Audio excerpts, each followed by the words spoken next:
মিরপুর 10-এর বাতেন সড়কের মাথায় ঠিক এখানেই প্রকাশ্যে গুলি করে 22 লাখ টাকা ছিনতাই করে নিয়ে যায় দুর্বৃত্তরা। এরপরই এলাকায় এক ধরনের থমথমে পরিস্থিতি বিরাজ করছে, পাশাপাশি জনমনে তৈরি হয়েছে আতঙ্ক। ফায়ার সার্ভিস যখন কাছাকাছি গেছি ওই বাতেন সড়কের মাথায়, তার আগেই ওই হুট করে এসে আমি সামনে তাকাই দিয়ে দুলাভাইয়ের ব্যাগ টান দিচ্ছে, আমার একজন ঠেকাইছে।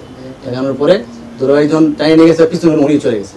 তারপরে দুলাভাই ব্যাগ ছাড়ে দিন, যখন অস্ত্র দেখছি ব্যাগ ছাড়ে, তো ব্যাগ ছাড়ে দিছে। দেওয়ার পরে দুলাভাই কি করছে, ওরা যখন গাড়িতে উঠতেছে, যাওয়ার পরে দুলাভাই আবার যায় ব্যাগ ধরতে গেছে, তখন ওরা ফায়ার করছে। তারপরে কিছুক্ষণ পরে আমি ওনার পরে দুলাভাইরে ধরে নিয়ে যে আমরা আজমল হসপিটালে নিয়ে গেছি। হসপিটালে প্রাথমিক ট্রিটমেন্ট দিয়ে পরে ওসি স্যার নাম্বার ছিল, ওসি নাম্বারে ফোন দিছে, তাৎক্ষণিক স্যার লোক পাঠাইছে। লোক পাঠানোর পরে বিভিন্ন বাহিনীর লোকজন ঘোষণা করছে, কিন্তু গুলি করে নাই, কিন্তু ওনারা যে অস্ত্র মনে হয় ছুরি মারছিল দিচ্ছে আর অস্ত্র ঠেকাইছে। এরকম অস্ত্র অনেক লোক ছিল, কিন্তু কেউ আমাদের আগে আসে। টোটালে আপনার মনে হয় 35 প্লাস, 35 লাখ কিছু কারেন্সি ছিল, ব্যালেন্স ছিল $3550। সব মিলাই এটা একটু বলেন, ব্যাগে কি কি ছিল? $3550 ছিল, আর আপনার টাকা ছিল। টাকা মিলে টোটাল কারেন্সি প্লাস মাইনাস করে আপনার 35 লাখ সামথিং টাকা আছে। এটা কি আপনি প্রতিদিন এভাবে নিয়ে যান নাকি? ওই যে অফিসে রেখে আসি, আবার নিয়ে আসি। আপনার কি কারো সন্দেহ হয় কারা করতে পারে? না, এরকম আমার জানা মতে আমার তো আত্মীয়-স্বজন এরকম কোনো সন্দেহ হচ্ছে না। আর যারা সামনে ছিল আমি বুঝতে পারতেছি না, মানে আমার চেহারা আমার পরিচিত না, পরিচিত তো আমি বুঝতে পারতাম। মানে রাসেল হইলো আমার শালা, আমি হলো আমার দুলাভাই। এই টাকা পয়সা নিয়ে যাই আহি, কারণ বিশেষ তো লোক ছাড়া হয় না। এই জন্য এই রাত্রে টাকার ব্যাগ আমি বাসায় দিয়ে যাই, সকালে আবার টাকার ব্যাগ নিয়ে অফিসেও যাই। অফিস করে বিদেশি টাকা কিনে গেছে। কালকে বাসায় দিয়ে গেছি, ওর বউ ফোলা আমার বাড়িতে গেছে, কেন ওই একা। এই জন্য আমি আজকে 9টা বাজাইছি, 9টা20 বা 9টা25 আসলে খাইতে বইছে। খাওয়া হইলে পরে একসাথে রান্না হচ্ছে। সবসময় আমার পিছু থাকে, আমি ব্যাগ নিয়ে আগে সামনে যাই। এদিকে গেছি, পরে ওইখানে মনে করেন যে দুইজনে 2 পিস্তল ধরছে, আর পিছনে সাইড 2জন, সামনে 2জন, মানে ছুরি। আমি তখন ব্যাগ দিইনি, এখানে পাড়াবাড়ি করছে, আমার ফটো দেখছেন। পাড়াবাড়ি করার পরে রাসেলা পিছিয়ে যায়, কইলো যে দোলাই ব্যাগ ছেড়ে দেন, কারণ ওর কাছে পিস্তল। মনে করেন আমি চই দিই, কারণ আমি বললাম যে ভাই টেয়ার ব্যাগ নিয়ে গেল গো, আমাদের ব্যবসার টেয়ার ব্যাগ নিয়ে গেল। তখন একটা ছেলে বললো যে ব্যাগটা ধরেন। যখনই কইছে ব্যাগটা ধরেন, তখন আমার ফাল মেরে ওই কেমন হুন্ডা তুলছে, হুন্ডার ব্যাগটা নিয়ে আমার ঘাড়ে নিছে। আবার ওই লোকের আমার কাছে যে ব্যাগ নিছে, আমি আবার ওই লোকের কাছে ব্যাগ নিয়ে নিছি। যেই ব্যাগ নিছি ঘাড়ে নিতে পারি নাই, এরই মধ্যেই মনে করেন যে পিছনে শব্দ হয়েছে, ভাবছি বোধহয় গুলি করছে।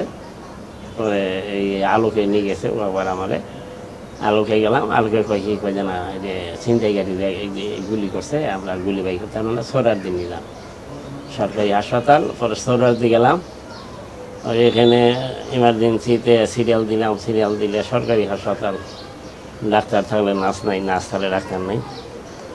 পরে মিজানের শালা দেয় এক ডাক্তার ধরে নিয়ে এলো যে স্যার এই সমাচার ছিনতাই গাড়ি গুলি করছে, আমি তো গুলি বাই করতে যন্ত্রণায় থাকতে পারে না। পরে টিকিট নিয়ে গেলাম, যাই পরে আবার এক্সা করলো। এক্সা করে এটা ডাক্তারের কাছে আবার লাইন দিয়ে থাকলাম। ইমার্জেন্সি কোনো দরকার নেই, লাইন দিয়ে থাকলাম। কতক্ষণ পরে ডাক্তার এলো। ডাক্তার এসে এইখানে আপনার রক্ত মক্ত, প্যান্ট শার্ট পাঞ্জাবি তার বেরিয়ে গেছে। পরে দেহে কয় কি কয় গুলি ভিতরে তো ঢুকে নাই, এমন স্যার শব্দ হয়েছে, পিছনে গুলি করছে না চাকু মারছে বুঝিনি। পরে কয় চাকু মারছে। পরে নার্সে বললো যে এটা ওয়াশ করে গজ ঢুকাই দেব।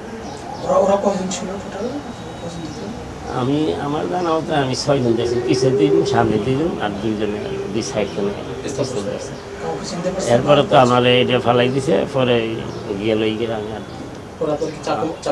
হ্যাঁ, আমি তো ডাক্তারের তাই বলে যে গুলি করে নেই, চাকু মারছে। কত টাকা ছিল আপনাদের কাছে, সব মিলিয়ে কত টাকা নিয়ে যাচ্ছিলেন? এটা তো 3 খান্তি বললাম যে স্যার আমরা হলো কেরিয়ার, আমরা নেই আনি, ব্যাগ নিয়ে যাই আনি। ওর মধ্যে কত টাকা ছিল, এটা মোশারফ রাসেল মিজান ওই তিনজন ওর ধরো তিনজন কাউন্টারে থাকে লেনদেন করে। আপনি রিয়াল বেচলেন, ও সৌদি রিয়াল বেচলো, ও ওই বেচলো, ডলার বেচলো, ও পাউন্ড বেচলো, কিনি আবার বেশি। যে সময় পিস্তল ঠেকালো তখন কি মনে হচ্ছিল কি বলেন তো? মানে তখন তো মাথায় ক্যাপ পরা ছিল, হ্যাঁ। মুখোশ পরা ছিল। তখন আপনার কেমন মনে হচ্ছিল যখন? তখন মনে করলাম যে আমি ব্যাগটা দিতে চাইছিলাম না, যে আমার শালার অনেক কষ্টের টাকা, আর আমার কাছে আমাদের ব্যাগটা নিয়ে যাইতে বলতে দিল হয়, জন্য চাইছিলাম যে ব্যাগটা যাতে নিতে না পারে, দর্শি করলে এলাকার লোকেরা এসে ধরলে ব্যাগটা বাঁচত।